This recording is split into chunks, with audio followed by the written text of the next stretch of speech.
अस्सलाम वालेकुम रहमतुल्लाह। क्या हाल है? सबका खैरियत है? अच्छा, आज हम बात जिन मौजू पे करने वाले हैं वो है money management and risk management. ठीक है, अब वो मनी मैनेजमेंट क्या है, रिस्क मैनेजमेंट क्या है? ठीक है ना, पहले तो ये समझना चाहिए कि दोनों चीज़ हैं क्या। ठीक है, अब मनी मैनेजमेंट के बारे में बात कर लेते हैं। मनी मैनेजमेंट बेसिकली क्या है कि आपके पास टोटल कितना अमाउंट है, उसको आप किस तरीके से मैनेज करते हैं। ठीक है ना, सब हर बंदे का साइज़ ऑफ वॉलेट डिफरेंट होता है। ठीक है, किसी का $100 होता है, किसी का 1000 होता है, किसी का 10,000 होता है। ठीक है, वो मैटर नहीं करता कि कितना है कितना नहीं है, उसको सही मैनेज करना आना चाहिए।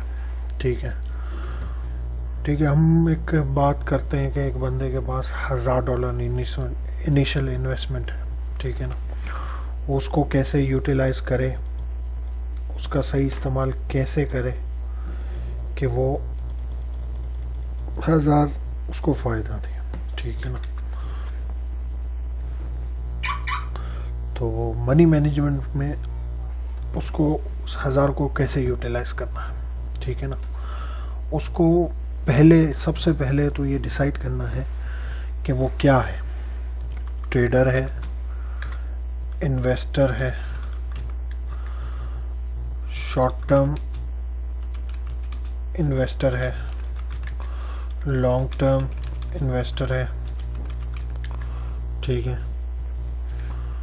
या डे ट्रेडर है,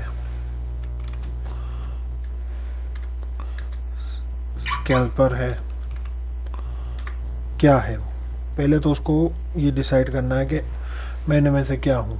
ट्रेडर होता है ना, ट्रेडर क्या करता है कि कोई भी अमाउंट है।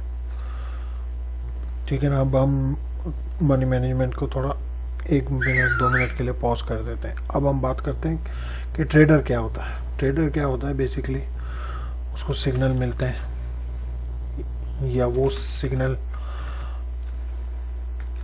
बनाता है और ट्रेड करता है।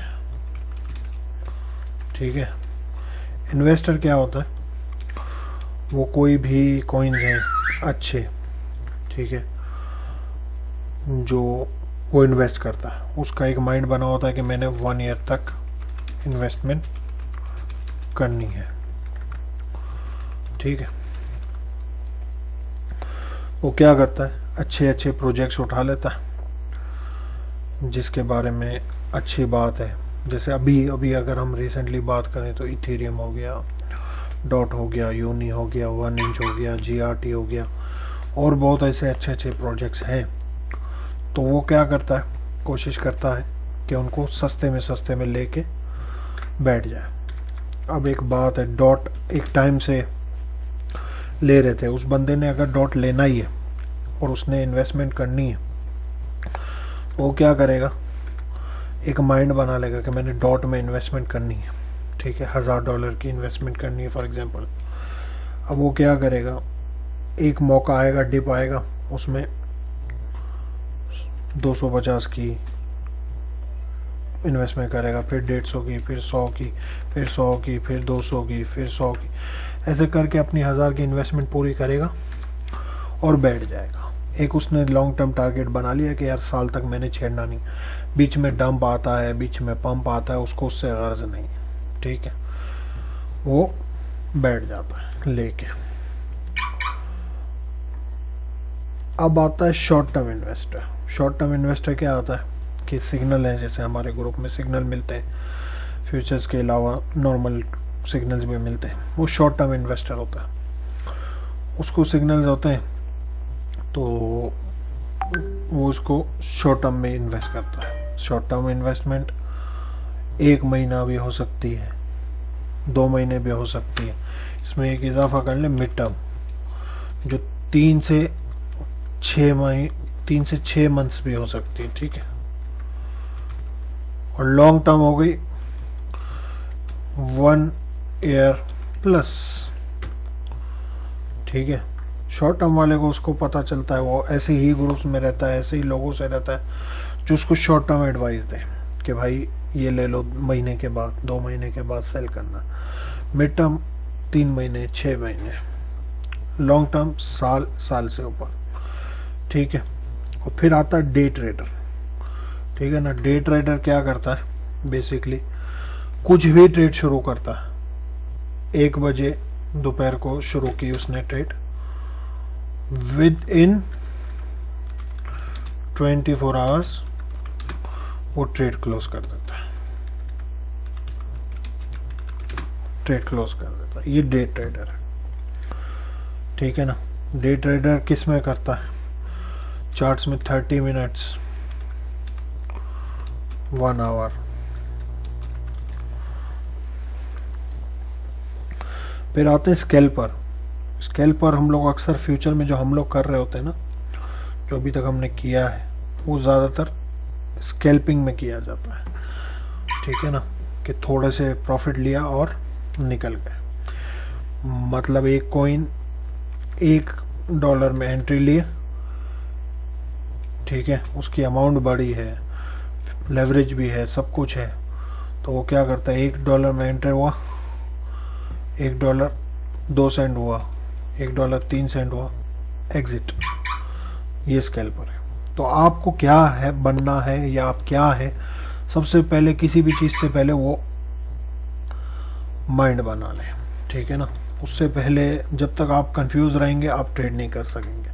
कि आज एक ट्रेड में घुस रहे हैं, किसी ने बोला तो उसको लॉस में बेच के निकल गए, फिर किसी ने बोला तो फिर किसी और में कूद गए, इस तरीके से नहीं चलता है, ठीक है ना। मनी मैनेजमेंट पे आ जाते हैं वापस। मनी मैनेजमेंट में बेसिकली क्या होता है कि अगर आपके पास $1000 का पोर्टफोलियो है ना, तो आप उसको किस तरीके से मैनेज करेंगे वो आपने सोचना है, ठीक है ना। अगर आपके पास कोई लॉन्ग टर्म प्रोजेक्ट है, ठीक है ना, वो क्या करता है, 1000 में से $400 के करीब लॉन्ग टर्म में डाल देता है, 200 के करीब मिड टर्म, 200 के करीब शॉर्ट टर्म।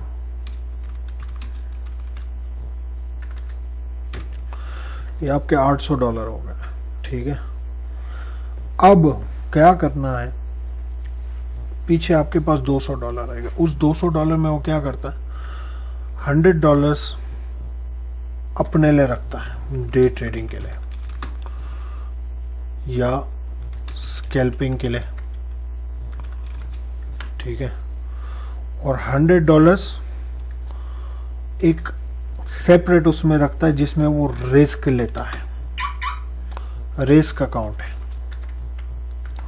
ठीक है ना, रिस्क अकाउंट। इससे क्या होता है कि अब एक ट्रेड मिली, उसमें घुसना है, रिस्क लेना है, कि मतलब आपको पता है रिस्की है तो उसमें करें। अब नेक्स्ट रिस्क मैनेजमेंट में भी वो आपको पता चलेगा कि रिस्क भी किस तरीके से लेना। अब ये जो है ना अपने रूल्स ब्रेक नहीं करता। 400 लॉन्ग टर्म में है, BTC, ETH, डॉट, आडा, इसमें फंसा के बैठ गया। मिड टर्म के लिए भी बहुत से ऑप्शन है, ये कोई फाइनेंशियल एडवाइस नहीं है, एक ऑप्शंस बता रहा हूँ कि ये हो सकता है। मिड टर्म में भी अच्छे कॉइन्स हैं, पकड़ के बैठ गया। शॉर्ट टर्म में अच्छे उसमें ग्रुप में है जहाँ से प्रॉपर एडवाइस मिल रही है, तो 10 दिन 15 दिन 20 दिन के अंदर उसकी रोटेशन चलती रहेगी। अब ये वाले जो है ना लॉन्ग टर्म, वो लेके बैठ गया, उनको परवाह नहीं है कि अब क्या हो रहा है क्या नहीं हो रहा, कैसे होगा कैसे नहीं होगा, ठीक है। मतलब अपने रूल्स ब्रेक नहीं करना। मनी मैनेजमेंट में सबसे मेन चीज़ है अपने रूल ब्रेक नहीं करना।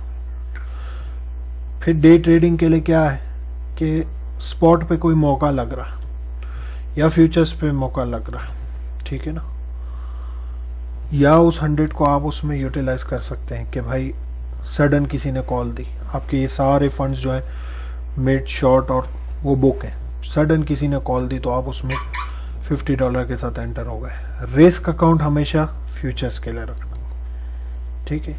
ये मनी मैनेजमेंट ब्रेकडाउन है, ठीक। अब इंशाल्लाह नेक्स्ट में उसके बारे में, रिस्क मैनेजमेंट के बारे में बात करेंगे।